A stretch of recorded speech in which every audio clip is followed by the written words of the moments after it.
என்னது கல்வி தந்தையா? என்னடா டேய், நான் எப்படா கல்வியை பெத்தேன் வளர்த்த, என்ன போய் கல்வி தந்த தாத்தான்னுக்கிட்டு எது எப்படியோ கள்ளச்சாராயம் காய்ச்சினவனா கல்வி தந்தைன்னு கூப்பிடுறீங்களா? ரொம்ப சந்தோஷம். ஆமா, உன் காலேஜில் மீட்டர்ல ஓகேவா? எவ்வளோ? 25 லட்சம் 30 லட்சம் ஒரு சீட்டுக்கா? என்னது புது காலேஜ்? சரி பரவாயில்ல, நீ மீட்டர் போட்டு நான் பாத்துக்கிறேன். ஏதோ புது மீட்டர் நினைக்கிறேன், அப்புறம் பேசுறேன். గోవిందా గోవిందా గోవిందా ప్రిన్సిపల్ గారు నమస్కారం అండి. ஏயா காலேஜில் சீட்டு கேட்கிற ஆளை கூட்டு வானா லட்டு விற்கிற ஆளை கூட்டு வந்திருக்க? இல்ல சார், அவங்க பாச தெலுங்குல உங்களுக்கு வணக்கம்னு சொல்றாரு சார். அது சரியா, எதுக்கு வந்திருக்காங்க? சார் அவர் பையன் பிளஸ் 2ல 40% மார்க் வாங்கியிருக்கான். சரி, நம்ம காலேஜ்ல பிஇ மெக்கானிக்கல் சீட் கேட்டு வந்திருக்காங்க சார். விளங்காதவன் 40% வாங்கினா 30% வாங்கினா எனக்கு எத்தனை % வருதுன்னு கேளியா? சார் 3 லட்சம் தரேன்னு சொல்லிருக்காங்க. எதுக்கு? அவன் நாமத்தை பார்த்து சொல்றியா? டேய் ஏமாத்திரும் காரன். 5 லட்சம் ரூபாய் இருந்தா பேச சொல்லு, இல்ல இடத்த காலி பண்ண சொல்லு. கிளம்பு கிளம்பு கிளம்பு సార్ డీల్ ఓకే. சொரியா చూడండి. பையனுக்கு சீட்டு கன்ஃபார்ம். சரி சரி, நீ கிளம்பு, மத்ததெல்லாம் அவர் గోవిందా பார்த்துப்பார். గోవిందా గోవిందా. திருப்பதிய குத்தகைக்கு எடுத்திருப்பானோ? சார் என்ன? வெளியே ஒரு வில்லேஜ் பார்ட்டி மஞ்ச பையோட வெயிட்டா உட்கார்ந்திருக்காங்க சார். உள்ள வர சொல்லட்டுமா?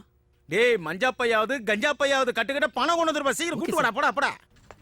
மேடம், சார் உங்களை உள்ள வர சொன்னாங்க, போய் பாருங்க. சரிங்க ஐயா. வாங்கம்மா உட்காருங்க. பரவாயில்லைங்க ஐயா, நான் நிக்கிறேன். என்ன ஐயா கொய்யாவா? ஆமா, பையில என்ன? ஒண்ணும் இல்லைங்க. ஒன்னே இல்லையா? அப்ப நில்லு, இப்ப சொல்லு. ஐயா, என் பையன் முத்துப்பாண்டி உங்க காலேஜ்ல தான் ஐயா படிக்கிறான். படிக்கட்டும். போன 6 மாசத்துக்கு முன்னாலதான் ஃபீஸுக்காக என் வீட்டை வித்து 2 லட்சத்தை உங்க காலேஜ்ல கட்டினேன். மறுபடியும் 1 லட்சத்தை ஒரு வாரத்துக்குள்ள கட்டினாதான் பரீட்சை எழுத முடியும்னு சொன்னீங்களாமே. ஆமா சொன்ன. இப்ப என்ன அதுக்கு? நாங்கெல்லாம் ஏழைங்க. அடிக்கடி இப்படி பணம் கட்ட சொன்னா நாங்க எங்கய்யா போவோம்? அரசாங்கம் நிர்ணயம் பண்ண ஃபீஸை விட அதிகமாவே கட்டிட்டோம். அதையும் மீறி சம்பந்தமே இல்லாம பணம் கட்ட சொன்னா நாங்க என்னையா பண்றது? சம்பந்தம் இருக்கு. இப்போ நீ நிறுத்து. நானும் வந்ததுல இருந்து பாத்துக்கிட்டு சும்மா ஏழை ஏழை ஏழைன்னு புலம்பி தள்ளிக்கிட்டு இருக்க. நான் காலேஜ் கட்டினதே பணக்கார பிள்ளைங்களுக்காக தானே. உன் புள்ள மாதிரி கவுன்சில்ல செலக்ட் ஆன பசங்களுக்கு இல்ல. என்னமோ அரசாங்கம் சொன்ன ஃபீஸை கரெக்டா கட்டிடும் தையோ தக்கன்னு குதிக்கிற. அரசாங்கம் சொன்னதை எவன் தான் கேக்குறான்? மது நாட்டுக்கோ வீட்டுக்கோ கேடுன்னு அரசாங்கம் சொல்லுச்சு. எவன் கேட்டான்? ராவா குடிக்கல உக்காரு. உயிருக்கு பகன்னு அதே அரசாங்கம் தான் சொல்லுச்சு. எவன் கேக்குறான்? புக்குன்னு மூஞ்சி மேலே ஊதல. ஏ சர்டிபிகேட் படத்தை 18 வயசுக்கு மேல உள்ள பசங்க தான் பார்க்கணும் அரசாங்கம் சொல்லுச்சு. எவன் கேக்குறான்? நமிதா படத்தை நடு சீட்ல உட்காந்து தலையை நட்டுன்னு பார்க்கல. இவ்வளவு ஏன் மனைவி மட்டும் நேசிய எய்ட்ஸ் வருமானி யோசின்னு அரசாங்கம் சொல்லிச்சு. எவன் கேக்குறான்? தாசி வீட்டுல போய் ஜல்சா பண்ணல. இதத்தான் நானும் ஃபாலோ பண்றேன். அரசாங்கம் சொல்றதை நான் மட்டும் எப்படி கேட்க முடியும்? நான் ஒரு அயோக்கியன். மூஞ்சியே பார்க்காத. பணம் இருக்கா இல்லையா? அது பணம் இருந்தா படிக்க வை, இல்லனா நீ என் கூட படுத்து படிக்க வை. அப்படி பார்த்தா நானும் ஒரு தந்தை முறைதான். கல்வி தந்தையுடைய விசிட்டிங் கார்டு. எனி டைம் கிளிங் கிளிங் கிளிங் call me. 24 hours free service.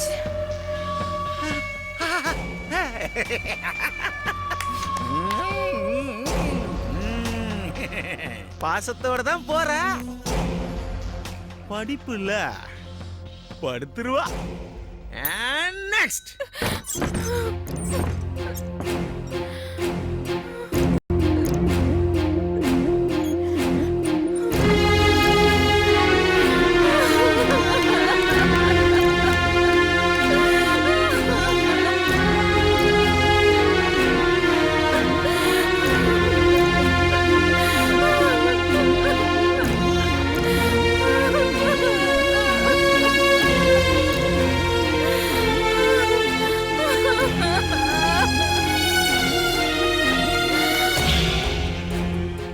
இருந்த வீட்டையும் வித்தாச்சு, வேலை செய்யற இடத்துலயும் கடன் வாங்கியாச்சு, சொந்த பந்தத்துக்கிட்டையும் கடனை வாங்கிட்டோம்.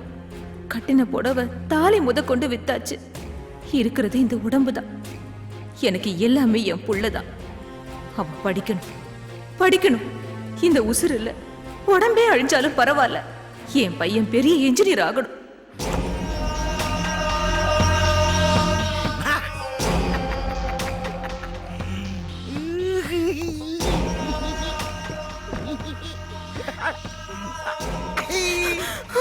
யாரு வந்திருக்கேன் சொல்லு. நான் தான் கல்வி தந்து வந்திருக்கேன். என்ன இது சின்ன புள்ள தானே அழுதுகிட்டு இருக்க? அடிய கலியுக கண்ணகிய பெத்துட்டல, அப்புறம் என்ன கொஞ்சம் தள்ளி உட்காரு. ஆச்சுக்கு ஆச்சுக்கு ஆச்சுக்கு.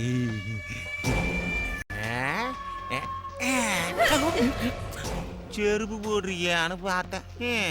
இந்த பாருடி, நானே முற்றம் துறந்த முனிவர் ஆயிட்டேன். இனிமேல் நீ முக்காடு போட்டு என்னடி பண்ண போற? சோபாரா, உன் பிள்ளைக்காக உன்னையே இழக்க துணிஞ்சித்தானே என்ன இங்க வர சொன்ன. அதுக்கப்புறம் இந்த முந்தான உன் மேல இருந்தா என்ன, என் மேல இருந்தா என்ன? அருடி.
இனிமேல் நான் இருந்து என்ன பண்ண போறேன்?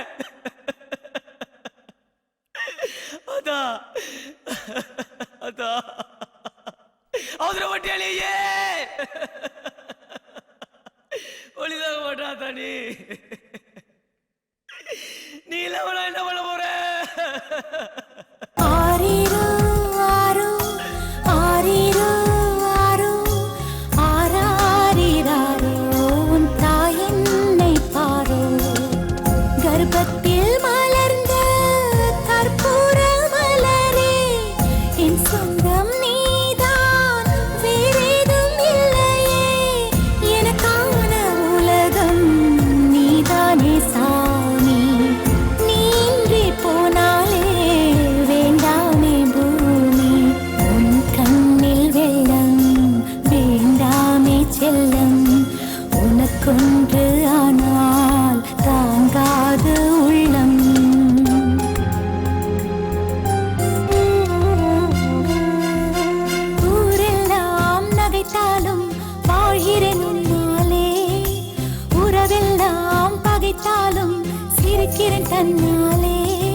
சாரி சார், என் சர்வீஸ்ல நான் எத்தனையோ பேரை பார்த்திருக்கேன்.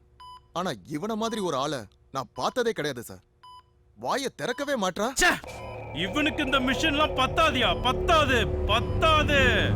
வேற அந்த அந்த செவுத்துல ஓட்ட ஹோல்ஸ் போடுவாங்களே, ஹோல்ஸ். அந்த மிஷின் பேர் என்ன? சொல். அந்த மிஷினோட பேர் என்ன? சொல். அந்த ட்ரில்லிங் மிஷினை வச்சு இவன் மூளையில அப்படியே உள்ள விட்டுட்டு கூட கேளு, உங்க அம்மா வேண்டாம் கொலை பண்ணனே. சொல்ல மாட்டாயா இவன். சொல்ல மாட்டான். யோ, இவனை தூக்கி வாஷிங் மிஷின்ல போட்டு துணியை புழியிற மாதிரி அப்படியே புழியணையா. இவனை புழியணும். நகரியா. கல்விக்காக கற்பையே இழந்து தன் மகனின் முகத்தை எதிர்கொள்ள முடியாமல் கண்முன்னே இறக்கிறாள் இந்த மீனாட்சி. கர்ப்பத்தில் சுமந்த தன் தாயின் கற்பை சூறையாடியது வெளியுலகுக்கு தெரிந்தால் தாய்மைக்கே அவமானம் என்று கருதி கொலைப்பழியை தானே சுமந்து புழல் ஜெயிலுக்கு வருகிறான் இந்த முத்துப்பாண்டி. இவன் மட்டுமில்லை, யாராக இருந்தாலும் சரி தாயின் கற்பை கொச்சைப்படுத்த மாட்டார்கள். இந்த சூழ்நிலையிலும் இவன் காவல்துறையிடம் உண்மையை சொல்லவில்லை, நினைவளவில் நினைத்து பார்த்தான்.